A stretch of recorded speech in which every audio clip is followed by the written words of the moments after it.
Сьогодні ми у навпростовому ефірі з Бобруйську. Тут проходить пікет по збору підписів за вилучення у кандидати у президенти Світлани Тихановської.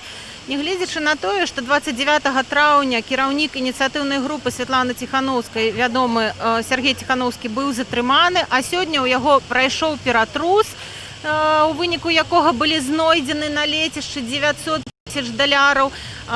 Пікети ніяким чином не спинилися, збор підписів протягується. І як ми бачимо, не глядячи на те, що зараз працовний час, але люди приходять і людей становиться усе більше. Я пропоную задати питання членам ініціативної групи і довідатися, що вони думають на конт опошніх подій, зв'язаних з Сергієм Тихановським. Добрий день. Добрий. Підкажіть, коли ласка, ми у прямому ефірі телеканалу Білсат. Які у вас опошні події, які новини зв'язані з Сергієм і Світланою? Могли б ви нам розповісти? Ну, какие новины? Говорят, что нашли у него там какие-то деньги на даче. Его, не его, там, ну, непонятно. Все это, мне кажется, просто фарс какой-то, трагикомедия. Я не знаю, как это назвать. Ну, это реальный бред.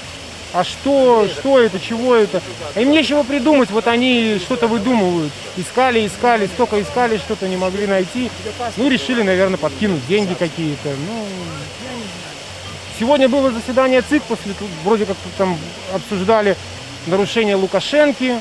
Ничего, оказывается, он не нарушает, его инициативная группа не нарушает.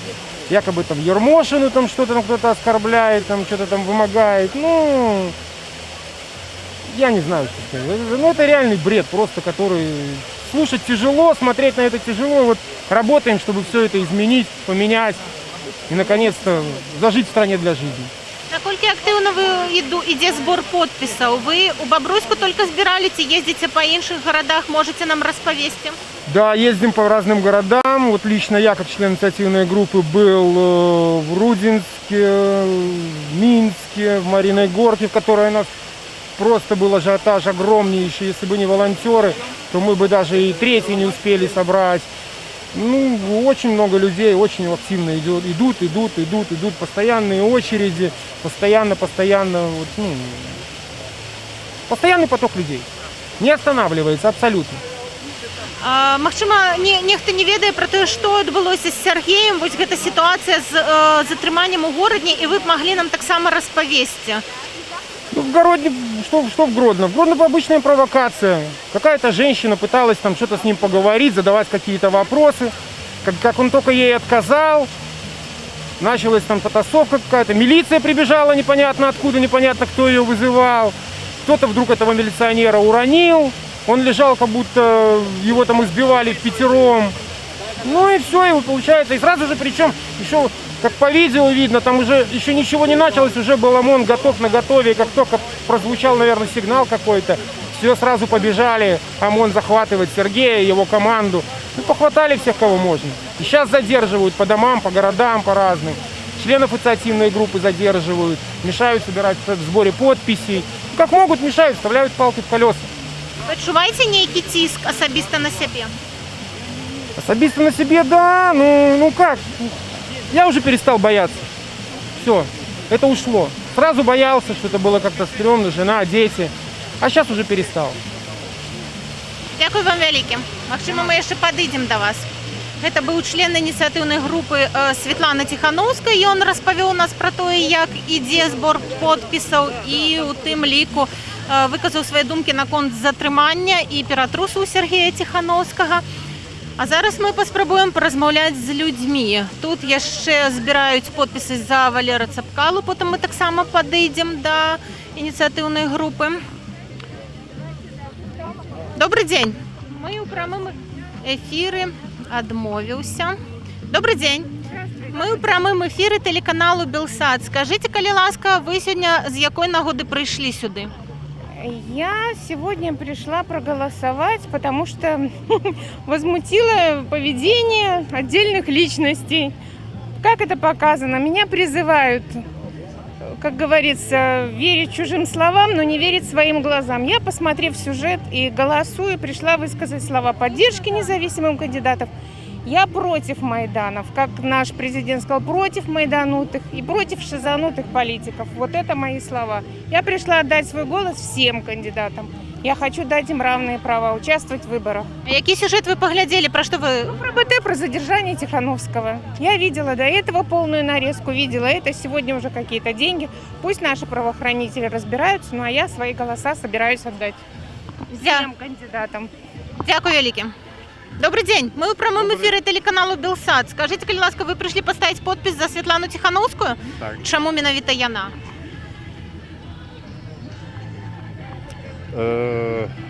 Ну, я скажу так, что я собираюсь поставить подписи за всех альтернативных кандидатов. Урешті треба щось міняти. Хто, коли не ми. Треба підтримувати альтернативних. Конкретно яких змін ви б хотіли? Большей открытости,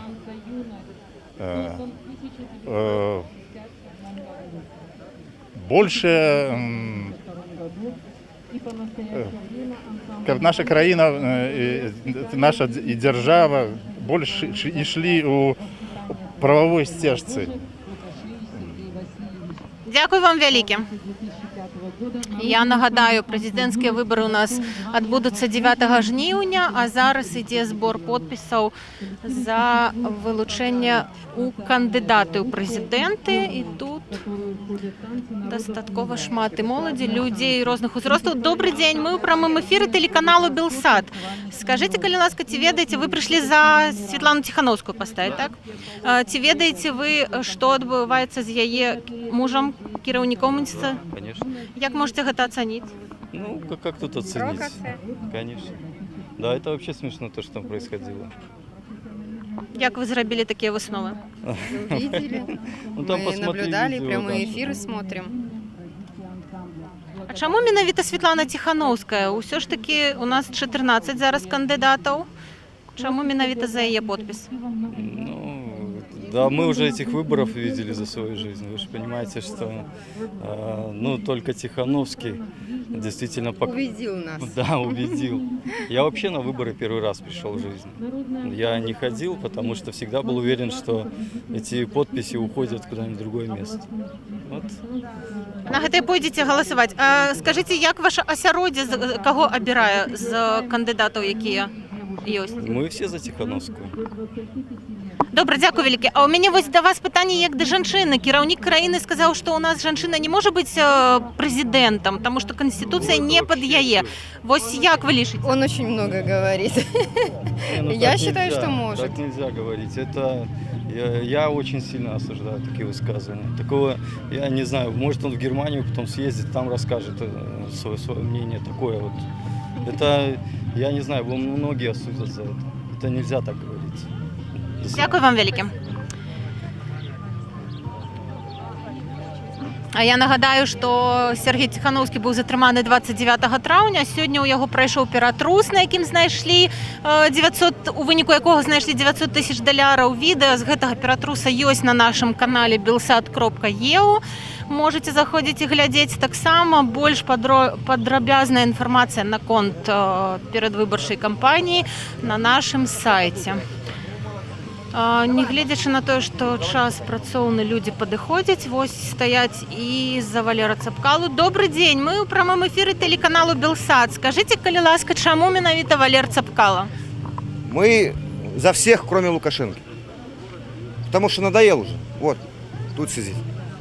Вы з Бабруйску? Конечно. Расскажите, калі ласка, якіх бы зменаў вы хацелі ў сваім горадзе? Чтобы хотя бы мне хватало детям своим что-то оставить. Живем от получки до получки. Не хватает, реально, не хватает дожить.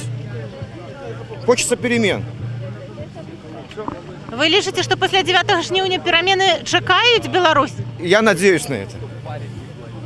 Дякую вам вялікі. Добрый дзень. Здравствуйте, я согласна полностью со своим мужем. Але ось скажите, калі ласка, як вы ацэньваеце словы Александра Лукашенко на конт таго, што жанчына не можа быць кіраўніком краіны? Я против этого. У нас, по-моему, все права одинаковые, что у женщин, что у мужчин. И женщины тоже много есть умных и достойных. которые смогут руководить страной. Дякую вам вялікі.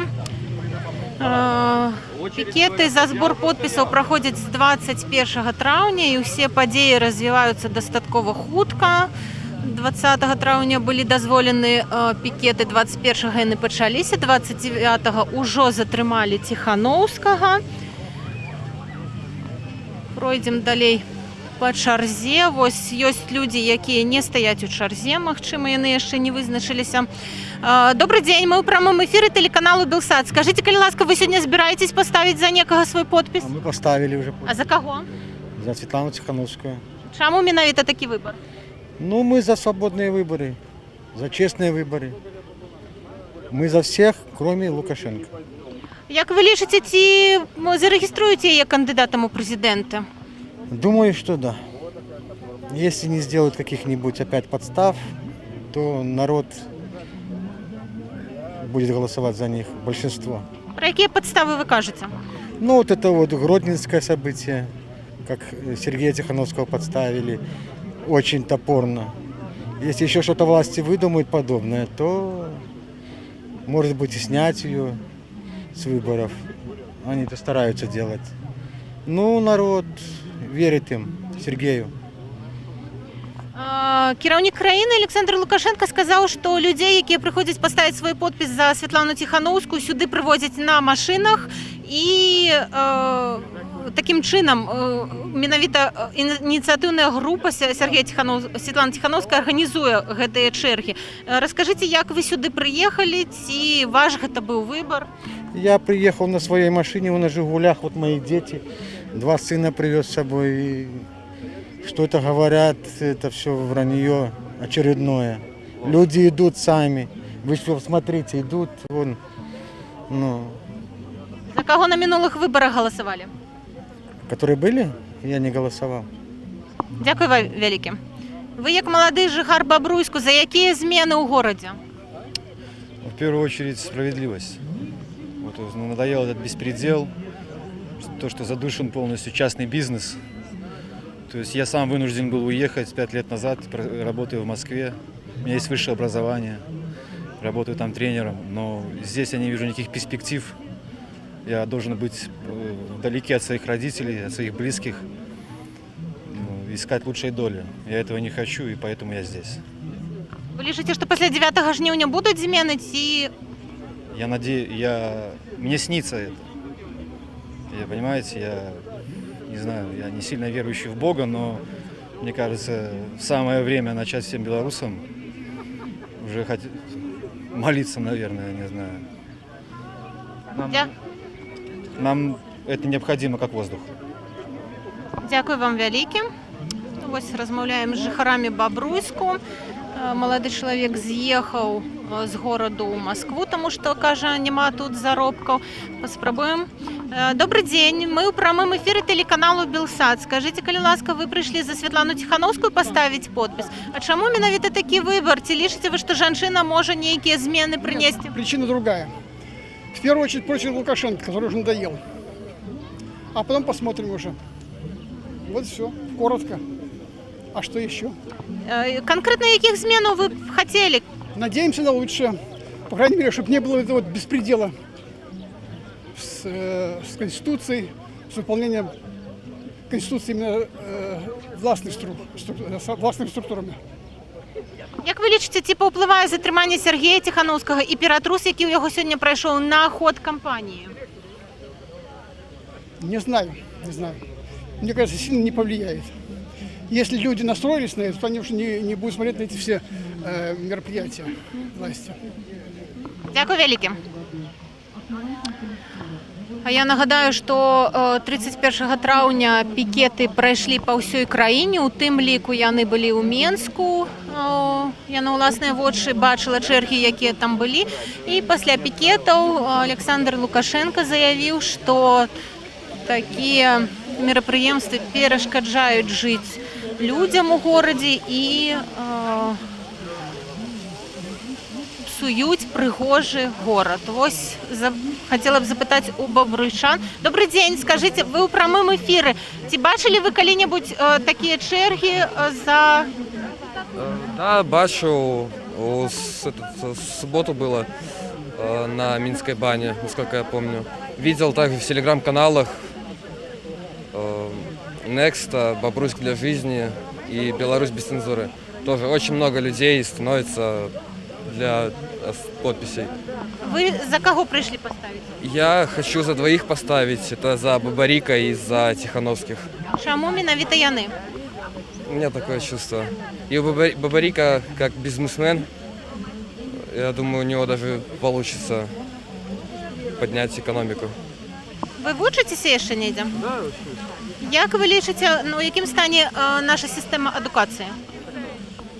не знаю, без понятия. Дзякуй вялікі. Так, людзі вучацца, але пра адукацыю нічога пакуль сказаць не могуць.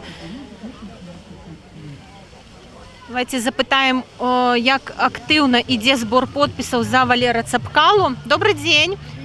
Мы ў прамым эфіры тэлеканалу Белсат. Раскажыце, калі ласка, наколькі актыўна ідзе збор подпісаў?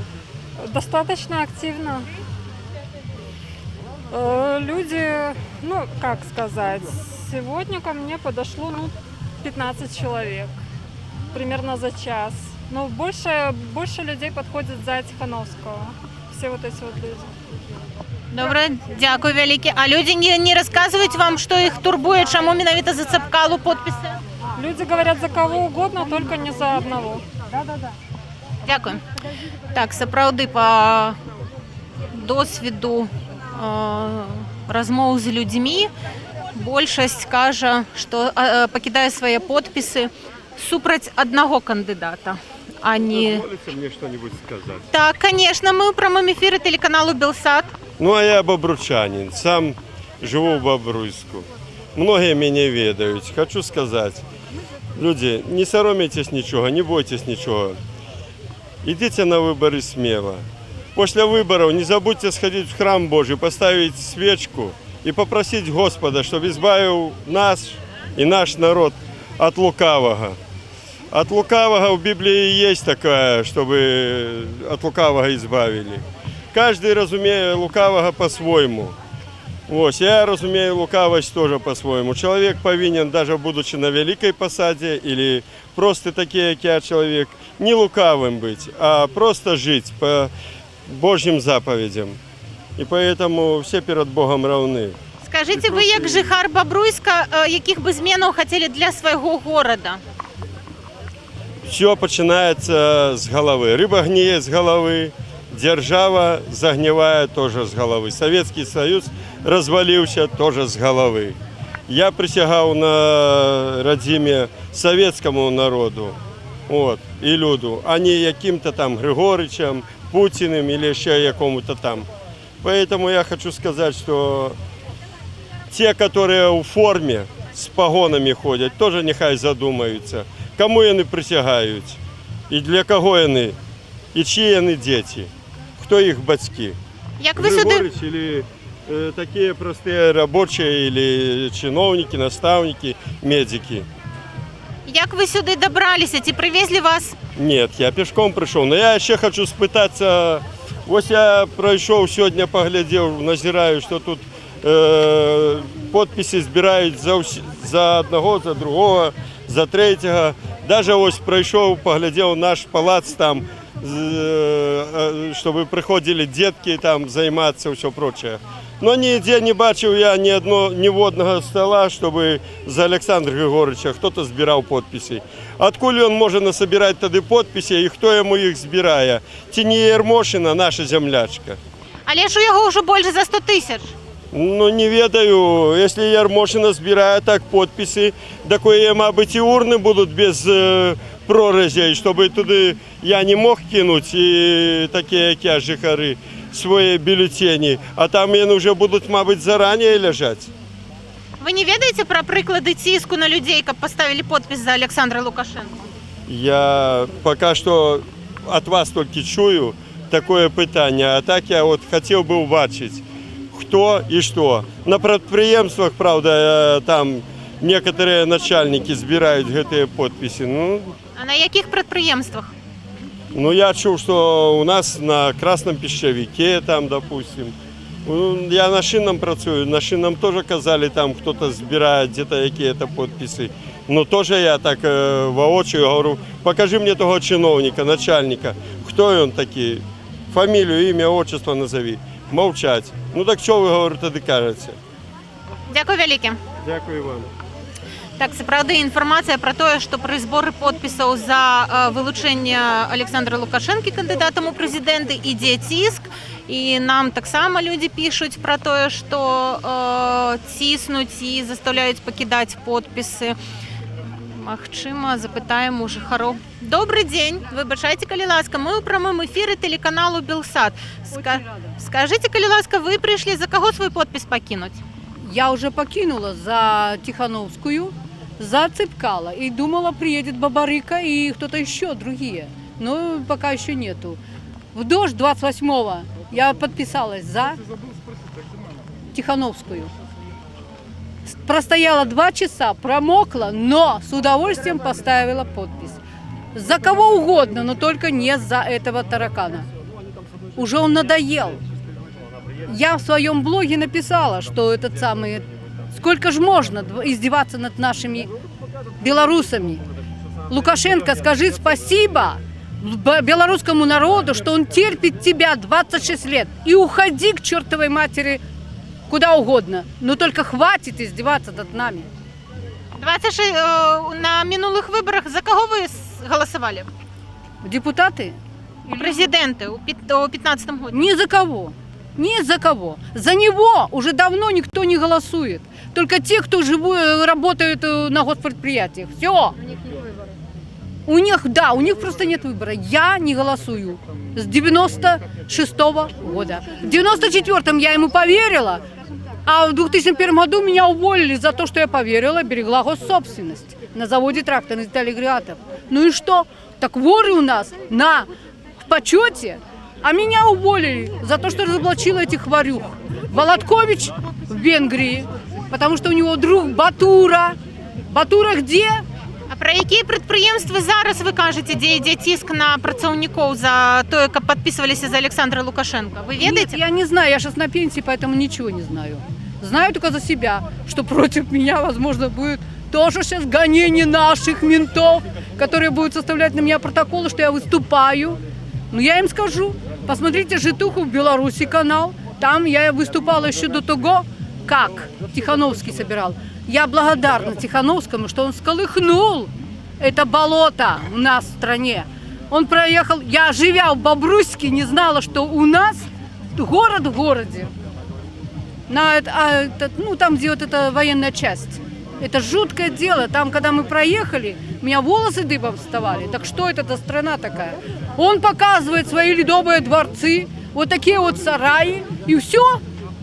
Мы живем, он нас обзывает майданутыми, он нас обзывает, что мы живем в этих самых вонючих квартирах. Да, вонючих. Если более 50 лет, у нас нет капитального ремонта в доме. А эту гнилую квартиру мне продает государство, которое я получила в Советском Союзе, эту квартиру, продает по бешеной стоимости. Это что? Как это называется?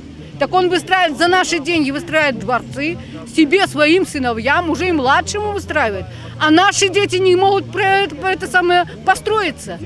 У них доступен 3% этот самый кредит, а нам поскольку продают. Так что это такое?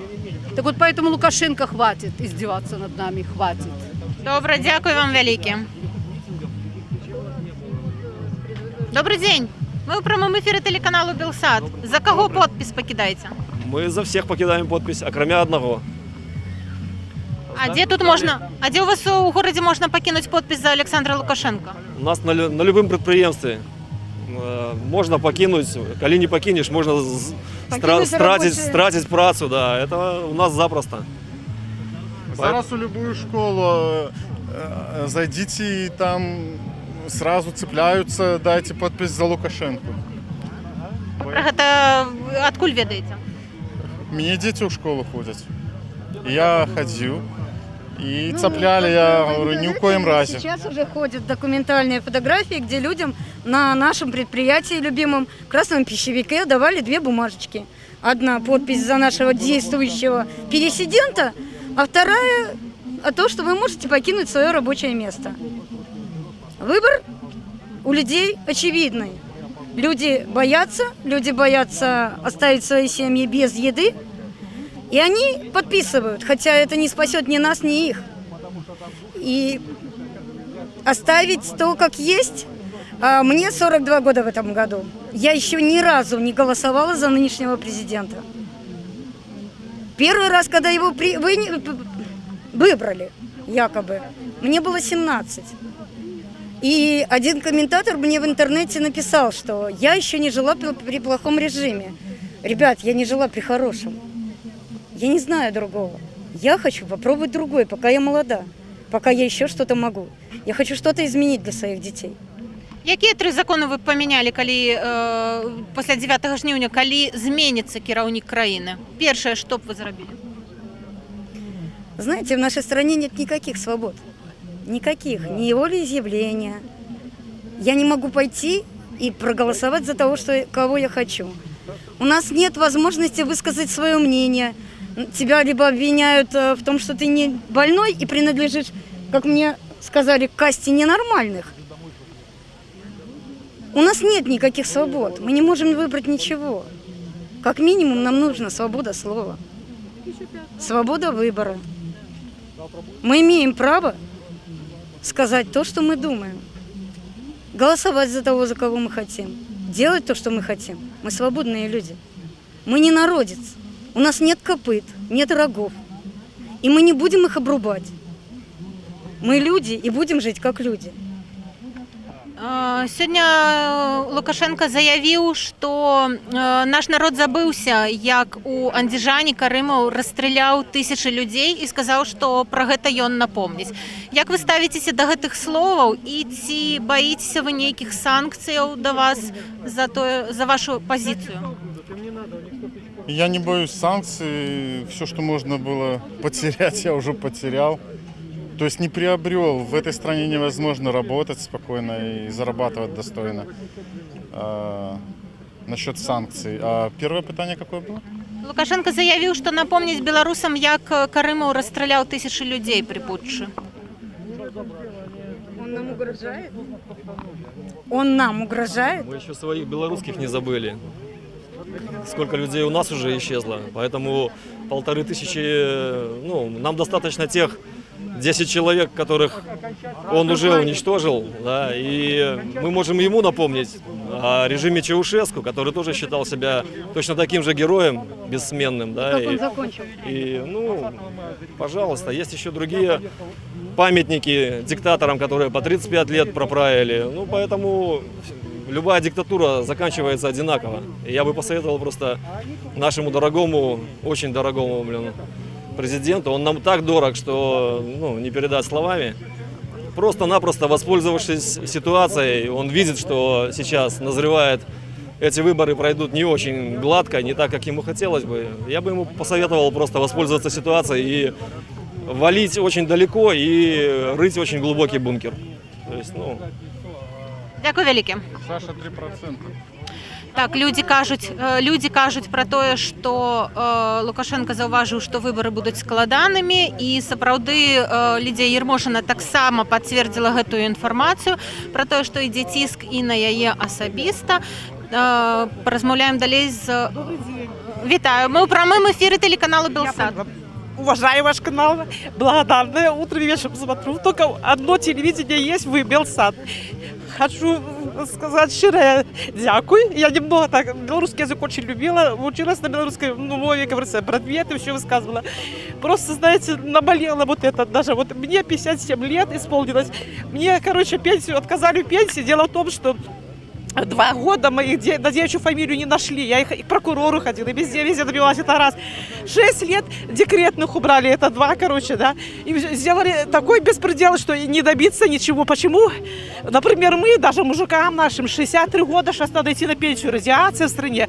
Ужас такой в стране, как говорится. Сейчас Лукашенко пошел 60 лет на пенсию, зарплату получая такую пенсию получая. Почему он 3 года последних не даст пенсии? 3 года последних даст пенсию, пускай 63 он идет. Пошла та же Ермошина, 45, 3 пенсии, 1,5 года декретную считали. 4 года с половиной, пускай она отдаст, чогось государство, вот эти гроши пускай дадут, потом где-то направить, потом дальше будем идти. Вот так. Каких змен вы бы хотели? Я хотела, конечно, благодарность Тихановскому, Статкевичу, Северинцу. Это сидеть мучается, один сидел столько лет, столько вторые. Все за нас. Надо это благодарить и молиться на их, на детей, на жен, что терпели, ждали, нервы такие. Что такие. И эти блогеры молодые, хлопцы хорошие, прекрасные. Надо просто им помогать. Надо, хотела перемен самых лучших, конечно. Но эти тоже Бабарика и Цепкало, они как бы тоже, не знаю, кому верить, короче, ну... Как народ отдаст, не выдвинуть, за Тихановскую пришла под подпись делать свою. Если не выдвинет народ, там если пойдут, отдадут Тихановскую, конечно, пойдут туда голосовать за того, что как решать 3 претендента, кого одного выбрать, вот так. Але ці ведаєте ви, що Сергія Тихановського затримали, і сьогодні пройшов піратрус, і були знайдені великі гроші. Як ви лічите, як це повпливає на кампанію? Я лишу, что, конечно, отрицательно будет повпливає, но я не знаю, ну если, короче, наш народ ничего не сделает, там договориться, чтобы за какого-то другого президента вообще подписи гэты отдать к подписи, то, конечно, будет хоть кто-то выиграет, кто-то переломит эту структуру. И я так и на белорусской, и на русской мове беседую, как говорится, и на русской, и на белорусской мове. Вот такие. Дякую вам велике. Добрый день, прямий ефір телеканалу Белсат. Я ведаю, что вы нечто хотите сказать, я бачу. Нет, уже говорили. Хотелось бы, знаете, вот вы сейчас спросили про Тихановского, затримали, да? Хотелось бы предложить, потом, когда власть поменяется, списки всех этих мусоров продажных, судей, собрать, кто кому сколько суток нарисовал, кто кому каких штрафов дал, эти все штрафы и сутки взять, на них и поделить. Тот мент, который был там, мусор точнее, тот мусор, который был там свидетелем, да, то, что что-то видел, то, что на самом деле не было. И та судья, которая судила невинных людей. Вот эти там насобираются, там 10 тысяч суток там, и 15 там, тысяч штрафов. Поделить на них двоих. И пускай сидят в одной камере. Выйдут, заплатят, и все. Ну, как бы справедливо, правильно? Сьогодні Лукашенко заявив, що нагадає білорусам, як розганяли путч, як Каримов розганяв путч, нагадаю, він розстрілював людей. Ці боїтеся ви ніяких санкцій, ніяких ось таких силових уздеянь на себе? А что я Бэтмен? Конечно, боюсь. Ну так что делать? Все равно надо выходить. Да. Ви за кого підпис покинули? За всех, кроме Лукашенко. Ці лічите ви, що жінка може керувати країною? Конечно, может. Лукашенко сказав, що ні, Конституція не під жінку. Нет, не согласен. Дякую велике. Я знаете, что еще? В 2010 году мы когда-то разговаривали, вот какая похожая ситуация, да, а за кого? И точно так же в сторонке здесь была собачка, собака пробегала.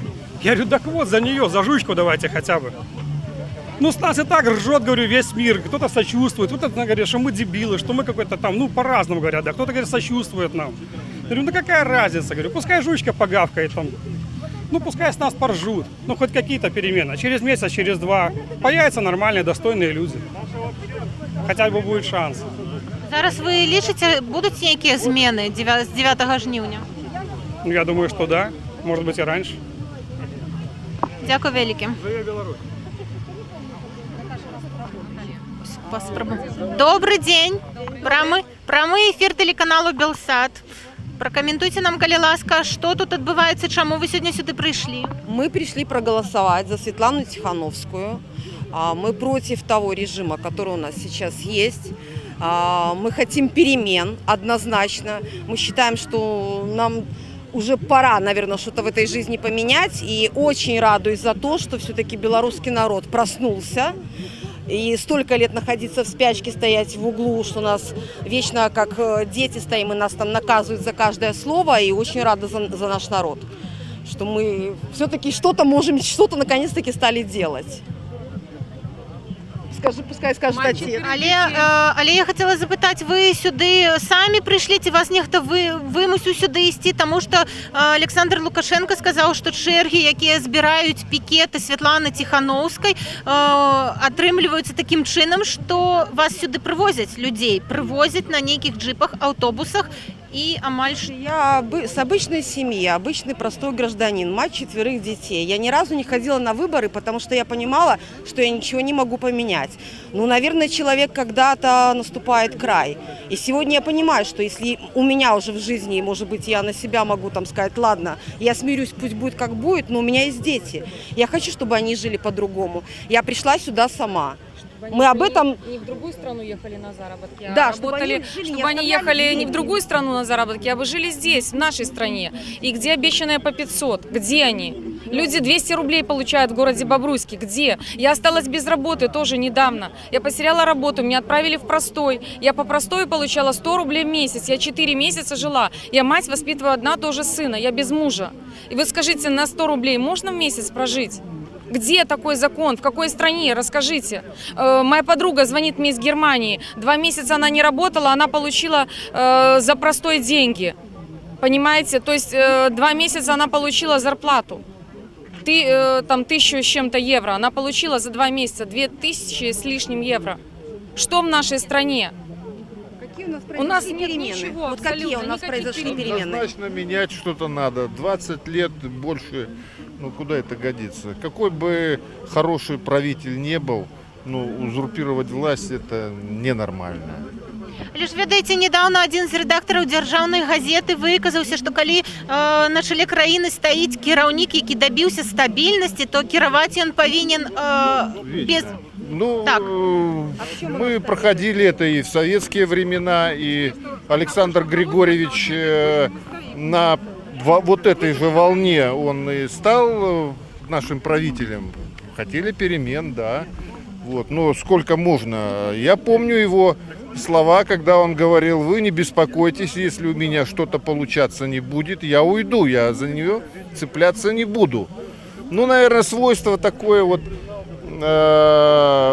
человека, может быть, даже любого человека.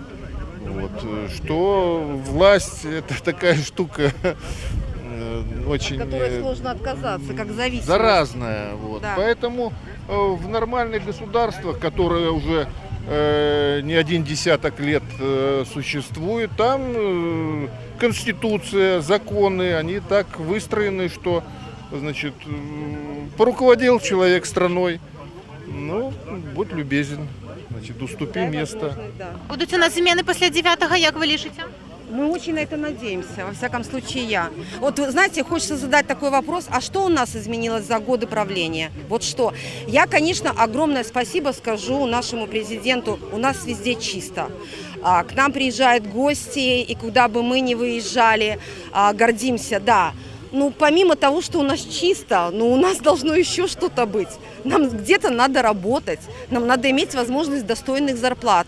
Почему люди оставляют свои семьи, уезжают в Европу, Польша?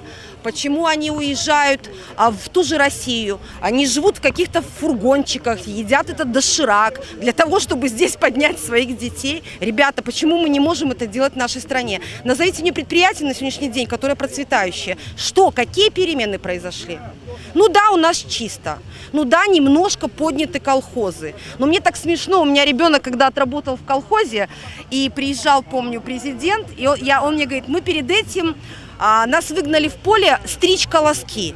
Ребят, ну блин, ну просто обхохотаться можно. Вот чем мы занимаемся. Мы делаем видимость. Красиво. В чистом пальто с грязной попой. Але вы маці 4 детей, ці легко живется вось вам в Бобруйске? Очень тяжело, очень тяжело. Мне для того, чтобы их поднимать, мне надо работать без выходных и проходных, без отпусков, чтобы им помогать. Сейчас уже 2 из них работают, но они не могут обеспечить себе нормальную, достойную жизнь. О чем можно говорить? Раньше, когда еще был какой-то период времени, там было предпринимательство, была возможность, чем дальше, тем хуже.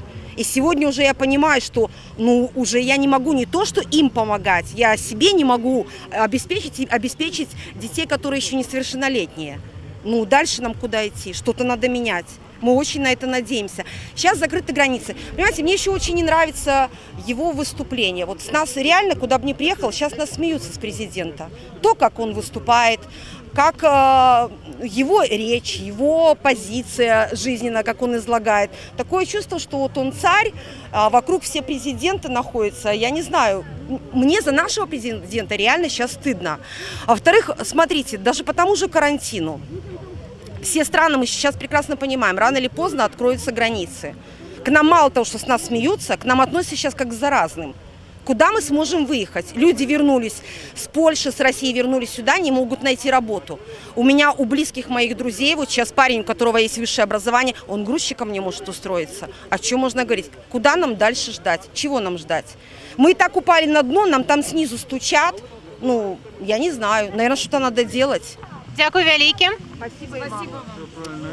Добрый день, мы в прямом эфире телеканалу Белсат. Да, добрый день. Я очень поддерживаю, очень хорошо, очень правильно сказала предыдущая вот девушка.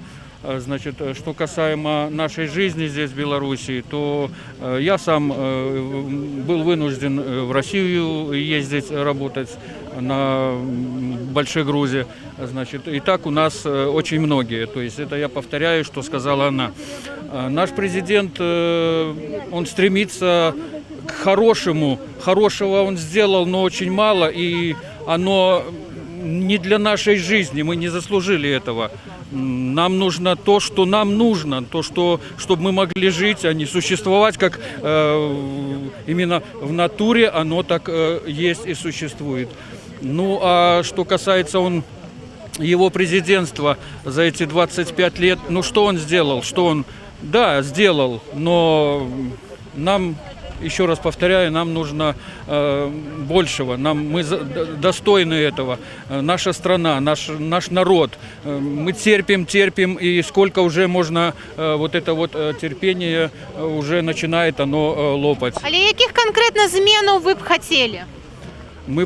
Я бы хотел бы, чтобы какие-то преображения, какие-то реформы, какие-то правильные направления в нашей жизни, в нашем обществе. Мы любим, наш народ любит и может любить, и терпим, и терпеливый, но преображения просто необходимы. Мы надеемся, что придут новые люди, которые смогут наладить правильную жизнь. Вот только у нас в Бобруйске 27 предприятий на коленях, на таких, с которых мы 25 лет не можем с них встать. Вот и все. Что это? Ну как это? И вот от этого и народ без работы, от этого народ вот так вот просто терпит. А еще хотим, чтобы жить в европейском государстве. Мы так не сможем жить в европейском... Мы в Европе, и мы в попе. Дякую вялікі. Слухайте, ну тут сапраўды вельмі сапсавалася надвор'е. Я была вымушана апрануцца, людзей трошки стало менш, але ўсё роўна яны прыходзяць. Добрый день! Прямы эфир телеканалу Белсат. Поделитесь, калі ласка, своими цікавыми думками. Да я не знаю, тут просто ребятам рассказывал. И вообще, на самом деле, я про Александра Григорьевича хотел сказать. Я им рассказывал, что вот мне он нравится как мужчина, да, вот хозяйственник такой, вот умеет на земле работать. Мне кажется, просто, ну, там его наверху обманывают. Просто обманывают и все. На яким верху? Ну, там власти наверху. Не доводят, мне кажется, полную информацию о настоящем. Вот. И ему, мне кажется, он действительно верит им, что как бы народ за него, в общем-то. Вы свой подпись за кого покинули? Я пока на сегодняшний момент за Цыпкала и за Светлану. Але калі вы лічыце, што Александр Лукашенко не ведае сапраўдных падзеяў, то чаму вы не пакінулі подпіс за яго? Ну, я же говорю, что он не знает правды. Но народ, допустим, для меня очень важно, наверное, вот для меня лично, важно это сменяемость власти. Поэтому, наверное, поэтому я и подписываюсь за других. Добре, дякую вам вялікі. Так, сапраўды цікавая думка пра тое, што кіраўнік краіны не ведае, што адбываецца ў краіне, яму проста гэтага не даводзяць. Надвор'е вельмі сапсавалася, прапаную прайсці да ініцыятыўнай групы і запытаць, паглядзець, што адбываецца тут. Тут хаця б няма дажджу, але вельмі дзіўна атрымалася тое, што перад самым зборам подпісаў, калі ўжо былі выстаўленыя сталы с сборщиками подписов, уключили фонтаны прямо у их за спинами. Добрый день, прямой эфир телеканалу Белсат. Скажите, коли ласка, сколько вы уже собрали? Сегодня? Ну, сложно сказать, где-то 60 примерно я. А у огульном есть информация? Пока сказать ничего не могу, на самом деле. По счету не вел, честно сказать. Ці чекаєте ви ніяких змін у ході кампанії, тому що ось у сувязі з подіями, які відбуваються з Сергієм? Тоже сказать ничего не могу, на самом деле. На сегодняшний день просто собираем подписи, делаем работу свою, а что будет завтра, мы даже не знаем, что может быть сегодня вечером, поэтому ничего сказать тоже не могу. Собираем подписи, делаем свое дело и все. Добре, дякую велике. Вы пришли поставить свой подпис? А, вы так само збираете. А у вас сегодня сколько уже назбиралось? Я не считала, но люди идут очень активно. Здорово идут, и у всех хорошее настроение, все с надеждой, так что... Надежда на что? То, что завтра будет лучше, чем сегодня. Люди скардятся, выказывают вам нечто? Да. А на что частей за все скардятся? Ну, им якобы мало шансов дает государство для своего развития, хотя я с этим не согласна. Саморазвитие, оно всегда всем доступно. Дякую вам велике. Зараз запитаємося у людей, які покидають підписи. Дощ трохи скончився, тому можемо, можливо, вийти.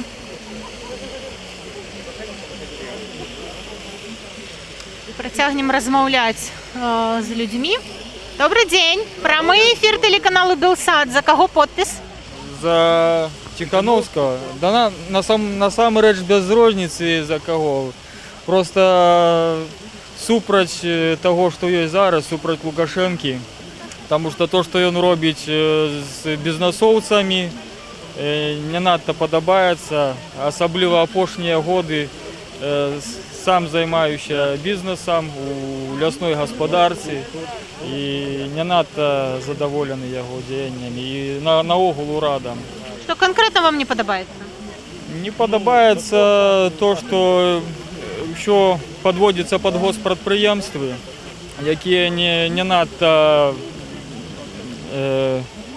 якасна расходуюць матэрыял.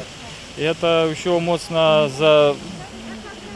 Ну, трэба это все разгосударствлять и робить, каб было больше у прыватных руках, потому что оно больше эффективно, як показывае досвед полякаў тых самых и литовцев, с якими вельмі много контактую по бизнесу.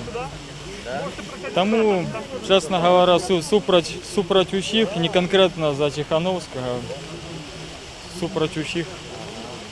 Дякую вам велике. Ось цікавий розказ про те, що тяжко жити предпринимальникам. Я нагадаю, що ми знаходимося у наўпроставым эфіры телеканалу Белсат.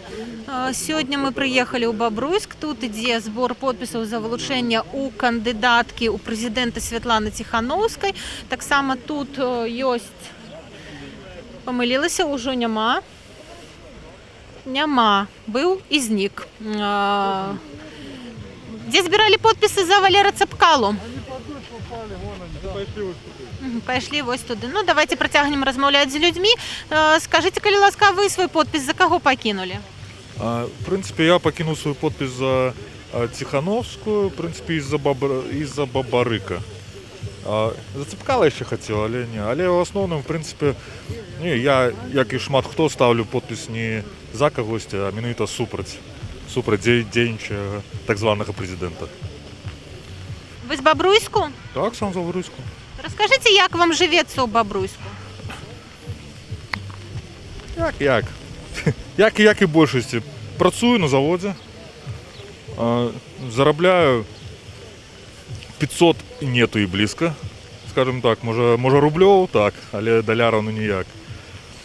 Але мене поражає те, що більшість, як усі бояться, як усім все всім паралельно просто-напросто на все це. Тому тут навіть і людей сьогодні зібралося вельми мало. Для Бобруйського я лічу так. Кому не кажеш, ай, все одно його беруть, ай, все одно він буде, це нічого не змінить. Ну, люди так от підтримуються, що... Ви кажете, ви працюєте на підприємстві, на державному підприємстві? Так, на державному. Ці чули ви нечто про те, що тиснуть на людей з держпідприємств і вимушають ставити свій підпис за Олександра Лукашенка? На контрподписи чув. Менавіта у нас не вельми велике підприємство, таке по кількості людей, у нас не так покуль тихо. Але на остальних підприємствах, що на Білшині, там, що на червоному харчовику я чув, там так, примушають, там приносять ці бланки, і люди, ну і більшість підписується. На жаль, бояться. А ви не боїтеся? Я? Всі ми трохи побаюємося, але ну а що робити? Треба, коли не ми, то хто? Олександр Лукашенко сьогодні нагадав, що Каримов розганяв путч, розстрілюючи народ, і сказав, що коли білоруси про це забилися, то він нагадає. Ось як ви ставитеся до цих слов? Адмовно, звісно, ну, але я все ж таки сподіваюся, що там Каримов – це Каримов, але у нас все ж таки країна у центрі Європи бицем, все ж таки у нас, я сподіваюся так, що все ж таки міліція не буде такий заход виконувати вже. Тому сподіваюся, це все лухта і не буде такого. Дякую вам велике. Більш подробязної інформації про те, як іде передвиборча кампанія, ви можете знайти на сайті belsat.eu. Добрий день. За кого підпис покинете? Тихановскую. Але ж Олександр Лукашенко сказав, що жінка не може бути керівником країни. Это его мнение, у меня другое мнение. Поделитесь своїм, коли ласка. Я не против, чтобы была женщина президентом. А що ви ведаєте про Світлану Тихановську? Чому менавіта яна? Муж у нее хороший, умный, смелый. Больше всего из-за этого. Але муж її зараз не на свободі. Ось як ви ставитеся до цього? Чи лічите ви, що затримання Тихановського ніяким чином попливає на ход кампанії? Можно я не буду отвечать? Чому? Добре, дякую велике. Ось, відмовився відказувати. Добрий день. Ви прийшли з сім'єю? За кого покинете свій підпис? Ми у прямому ефірі телеканалу Белсат. Ну, пока за Тихановского, вернее, Светлану. А так бы, как бы, хоть за кого, только кроме нынешней власти. А чим вам не подобається теперішня влада? Чем? Хлушней. 26 лет идем $500 и никак не придем. Ви з Бобруйську? Да. Яка у вас зарплата? Ну, меня больше. Но я поддерживаю. Солидарен с людьми. Сколько можно обманывать. Он говорил, не уведет пенсионный возраст, не повысит. Он повысил. Дякую вам велике.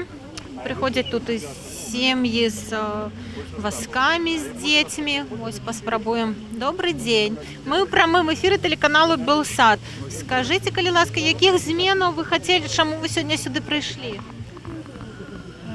Мы хотели бы больше, наверное, свободы для нашей краины, как бы у людей было больше магчимостей здзейнічаць свои мары, и как бы у наших детей было, мабуть, лепшая будучыня. А зараз ці лічите ви, ці складана, ці просто сім'ям з дітьми живеться в Україні? Складана, я лічу. А у чим конкретно тяжкості? Тяжкости. Во всем. Страна за 26 лет превратилась в болото. Конкретно болото, и виноват человек, который 26 лет регулярно лапшу на уши вешает людям. В итоге совещание проводят там. Да, меняет правительство под себя. Бандит. Вообще, Александр Григорьевич, идите вы уже лесом с этой страны. Это будет правильный выбор для вас и для этого народа. Дякую вам вялікі. Але Александр Лукашенко заявіў, што ўрад ён змяніў, таму што гэта выкліча больш даверу да яго асабіста. Вось ці выклікае? Ці ёсць нешта, што заставіць вас зноў яму паверыць? Я думаю, 26 лет – это тот период, когда этому человеку уже веры никакой. Просто. Ничего не изменится уже, ничего не даст ему доверия. Ничего. Хватит. Дякую, дякую. Пенсию вместе со своей бабой Лидой, да, идут прямым ходом. Тише, не кричи. Дякую вялікі. Так, моладзь у чарге. Добрый день. Вы, мабыць, усё жыццё прожили при Александре Лукашенке. Да, всю мою сознательную жизнь я прожил под этим режимом, всю свою сознательную жизнь с детства буквально, да. Я вижу все, наверное, примерно вот, начиная от школы, как происходит в системе образования, скажем так, насаждение вот этой власти.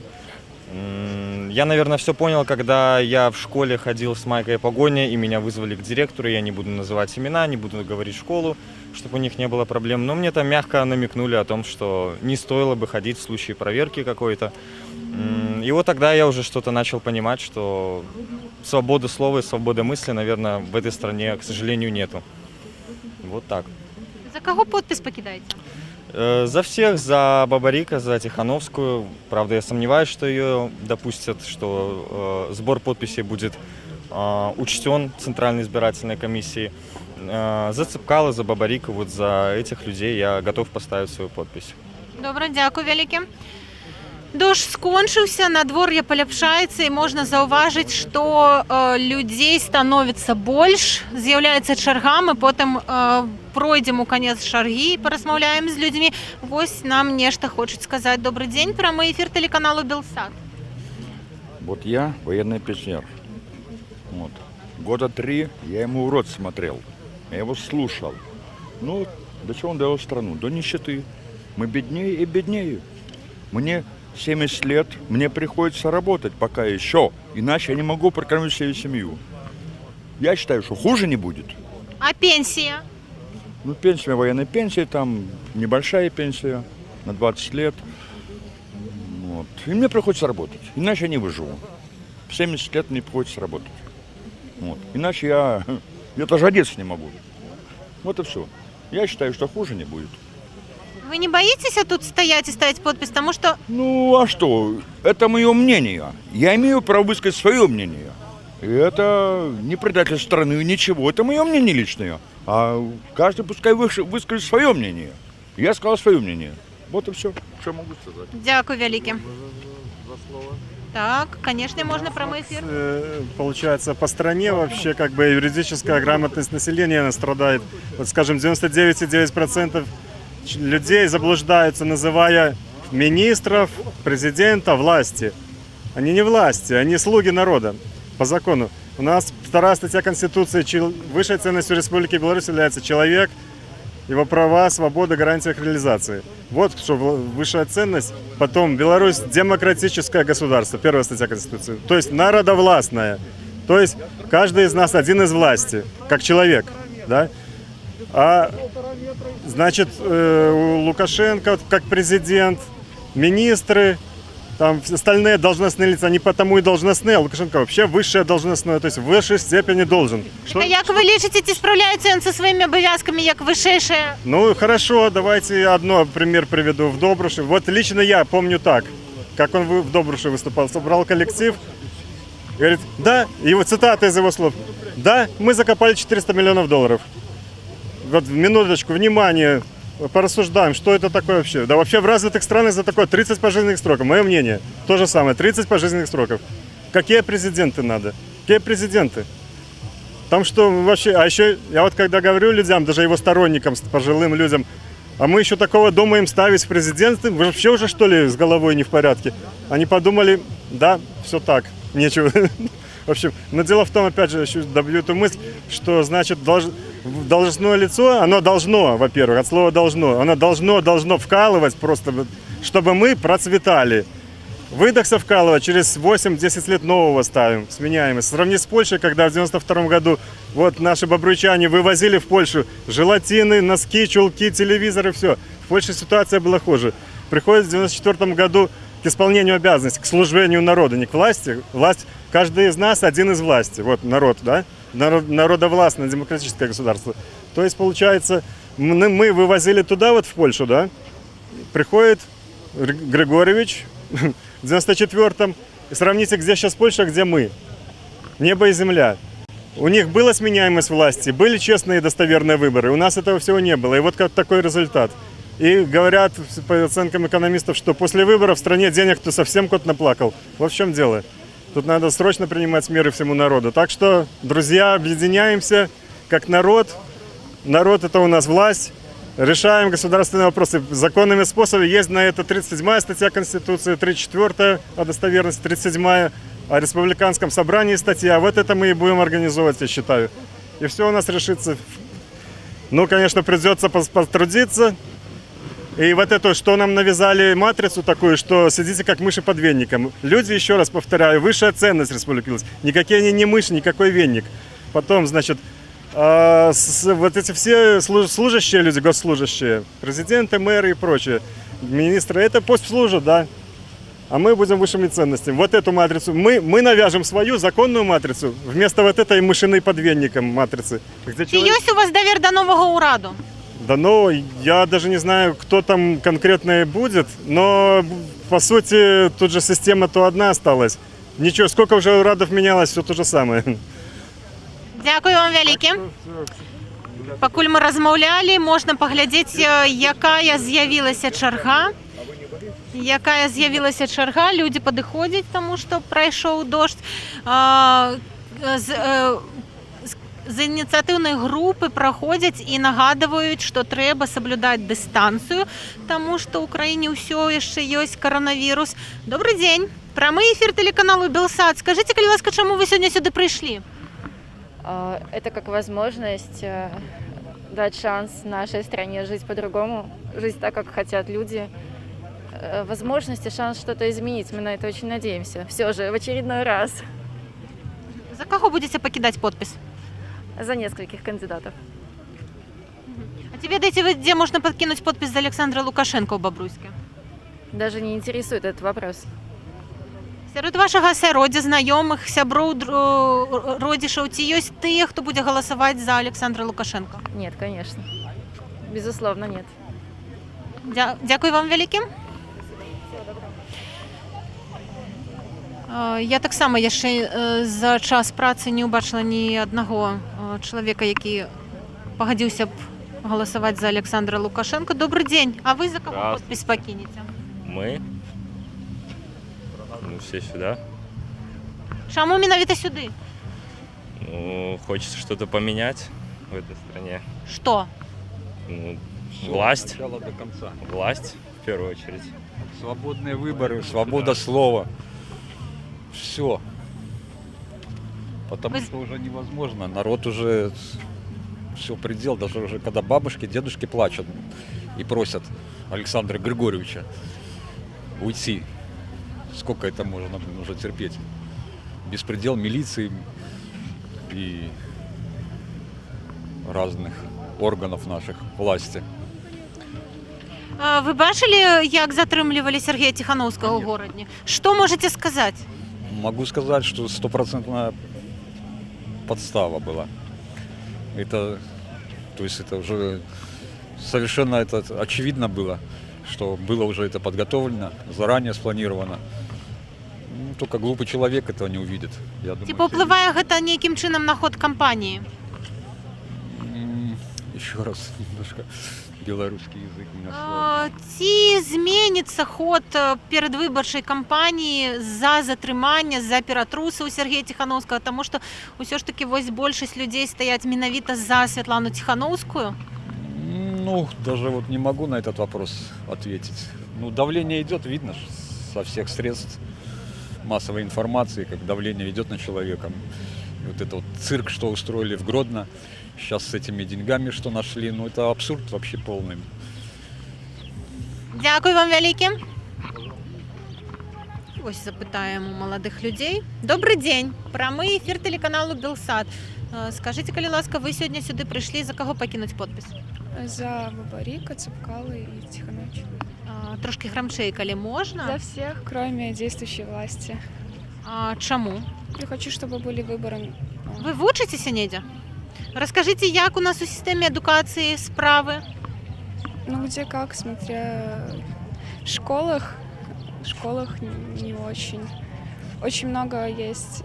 Ну, я не хочу лишнего просто сказать, у меня проблемы могут быть потом. Добре, дякую велике.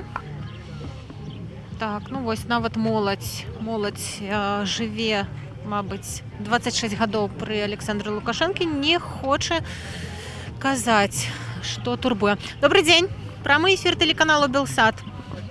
Я бачу, що ви, мабуть, за Світлану Тихановську, так? Да. Чому менавіта за її? Почему? Потому что просто хороший кандидат. Чим конкретно? Против теперешней власти. После 26 лет уже пора что-то поменять. Вот я потому и за нее. Нравится мне сам Сергей Тихановский. И все. Дякую вам велике. Група молодих людей. До речі, більшість все ж таки, мабуть, людей молодого узросту приходять сюди. Добрий день. Ви апошні у черзі. Ви за кого покидаєте свій підпис? За перемены к лучшему. Ну, Які конкретно зміну ви хотіли б? устал от лжи, в которой мы живем. Просто, чтобы не стыдно было детям своим в глаза смотреть в будущем. И для себя. Ну, даже не знаю, что сказать. Просто надоела вот эта ложь, которую мы видим каждый день. Дякую вам велике. Так, ми пройшли в кінець черги. Тут приблизно, мабуть, за час моєї праці було, навіть не ведаю, некалькі сотень, каля сотні чоловік докладно.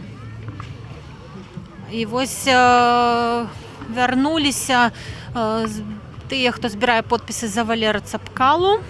І ми зараз спробуємо порозмовляти з ними. На сегодняшний день работает международным консультантом. Добрий день. Прямий ефір телеканалу Білсат. Скажіть, будь ласка, наскільки активно йде у вас збір підписів? Как видите, не справляемся. Вдвоем волонтеров пригласили. Сколько уже собрали? Это не разглагольствуем. Хорошо собираем. Успеваем. Добре, дякую велике. Не розказують, скільки собрали підписів. А я нагадаю, що перед тим, як передвиборча кампанія тільки почалася, некоторі аналітики політичні казали, що буде вельми складано підчас коронавірусу, підчас такої складаної епідеміологічної обстановки в Україні, зібрати 100 тисяч підписів. І казалося, що це реально, тому що вже так, Попробуем пробиться. Добрый день. Подошла черга, а мы попробуем с женщин. Добрый день. Прямой эфир телеканалу Белсат. Так, хорошо, конечно, у нас было хорошо. Сейчас уже обстановка очень напряженная, вы понимаете сами. Народ уже возбудился, поднялся на дыбы уже. Вообще. Веры никакой ему, нашему президенту. Все на обмане живем. Правильно я говорю? Правильно, да. Поэтому мы голосуем за других. Не хочется, чтобы он уже был. 26 лет уже проработал, хватит уже. Все. А за кого вы голосовали на минулых выборах? Голосовала за Цикалу и за эту самую, женщину, Тихановскую. Гэта вы зараз, а на минулых выборах у 10-му, Мы 15-му... тогда не голосовали за его, нет. Я тогда уже против было этого. Все, спасибо. Дякую вялікі. Я же еще все-таки Конечно, прямой эфир Белсат. Добрый день, меня зовут Александр Кочехин. Я бы хотел обратиться ко всем структурам силовым нашего города и вообще всей Беларуси. Прекратите создавать провокации мирным людям, обыкновенным людям. Мы пришли сюда своими ногами для того, чтобы показать, что в этой стране справедливости нет. Я бы хотел еще дополнить. У нас в Бобруйске вообще кошмар, что творится. Как бы милиция на самом деле, да, я вам потом вкратце мог бы сказать, они даже вплоть до того, что домогаются девушек. Вот так вот, прямо в опорном пункте. Что это за выпадки такие? Это связано с тем, что у них нет наказуемости. Для нас есть. За любое. Я пройду с сигаретой, даже так могут задержать. И завести и сказать, что ты там курил в неотведенном специальном месте и так далее и тому подобное. Вот. Документы я с собой как бы не брал для того, чтобы показать вам вообще, что и сколько против меня насобирали всяких бумажек ненужных и сколько у меня штрафов. В данный момент у меня еще 5300 белорусских рублей штрафа, у меня 2 детей, моя супруга здесь где-то рядом. Вот она. Але за что у вас штраф? За вождение, честно скажу, за вождение не в трезвом виде мне дали 4 наказания за одно правонарушение. То есть повторный прим 317 прим 1, есть такой по уголовному кодексу, вождение в нетрезвом виде. По первому требованию я остановил автомобиль, у меня его конфисковали, дали мне полтора года тюрьмы, мне дали 400 базовых величин штрафа и лишили меня прав на 5 лет. Спасибо, всего хорошего, я думаю, что у нас в этом году все получится. Стоп таракан! Дякую вялікі. Стоп таракан – гэта, дарэчы, лозунг кампаніі Святланы Ціханаўскай. Працягнем рухацца далей па чарзе. Сёння за Сергея Ціханаўскага подпісы збіраюць 8 чалавек і 4 чалавекі за Валера Цапкалу. Добрый день. Расскажите, калі ласка, за кого вы покидаете свой подпись? За Тихановскую. Чему? Чтобы было больше альтернативных кандидатов, потому что 26 лет на одном месте топтаться. Надо, чтобы у людей был выбор. Вы з Бобруйску? Да. Як вам живеться у городе, з якими тяжкостями ви сутикаєтеся? Ці усё добре? Да, собственно, как и все люди. Средний класс. По статистиці у нас бедность 4,7% в Україні. Ось ці відомо вам, що таке бедность, як у вас з заробками? Бедным я бы себя не назвал все-таки. Зарплата у меня как у всех людей. Я не могу сказать, что большая, кое-как концы с концами сводим. Добре, дякую вялікі. До речі, на тое, што не хапае грошай і людзі зводзяць канцы з канцамі, скардзяцца. Шмат хто скардзіцца. Добрый день. Так, мы с вами, мабуть, размаўлялі. Вы збираете подписи, так? Скажите, колькі вы уже приблизно собрали? Именно я, как и член инициативной группы, собрала 800 голосов за Цапкала. А чому ви вирішили йти у члени ініціативної групи? Тому що я побачила, далі у нас у республіки треба переміни.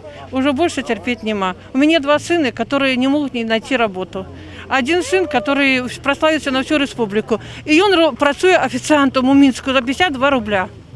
Поэтому он пошел в инициативную группу и меня. И я решила, что треба перемены. Треба буде йти на площу. Пойду разом з дітьми на площу. И не боитесь ничего? Ничего не боюсь. Ничего не боюсь, потому что уже сколько можно терпеть. Я как местные улады обтерли об моего сына ноги. И он установил бюст Олесю Адамовичу, увековечив память белорусскому писателю, об его обтерли ноги, як об трапку.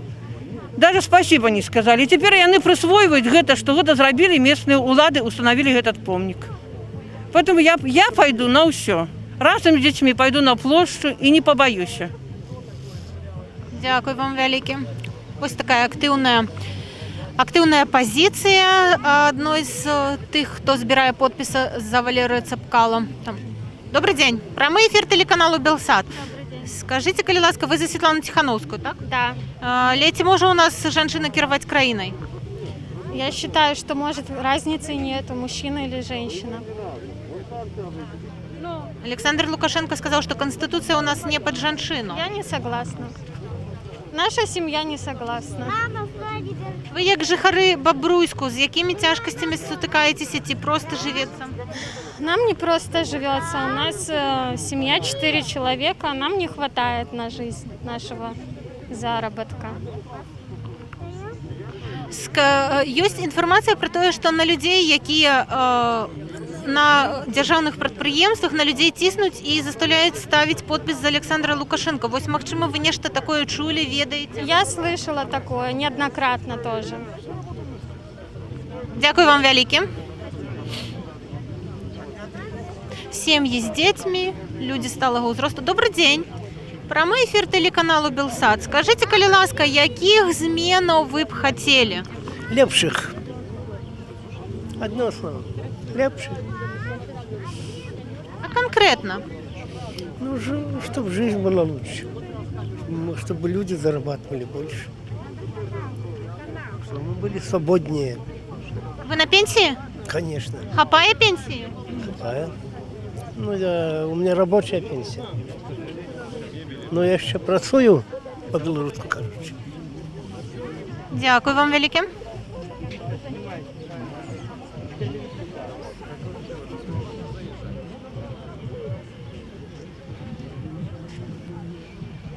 Мы с вами не размаўлялі, здаецца.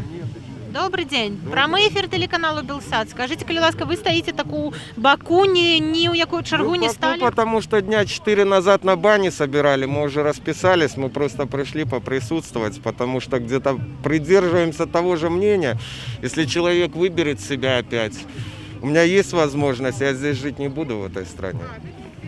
Я знаю, что ни один нормальный кандидат бы не сунулся в эту дуру, какая обстановка в стране, и не знает, к каким он долгам придет, и будет плохой, как тот Зеленский, это все понятно, но пусть будет хуже. Я с батькой разговаривал, у него пенсия большая. Я говорю, ну так вы за Лукашенко пойдете голосовать, говорит, пусть она меньше будет. 80 лет человеку, говорит, пусть она меньше будет, эта пенсия. Не знаю, что решат там.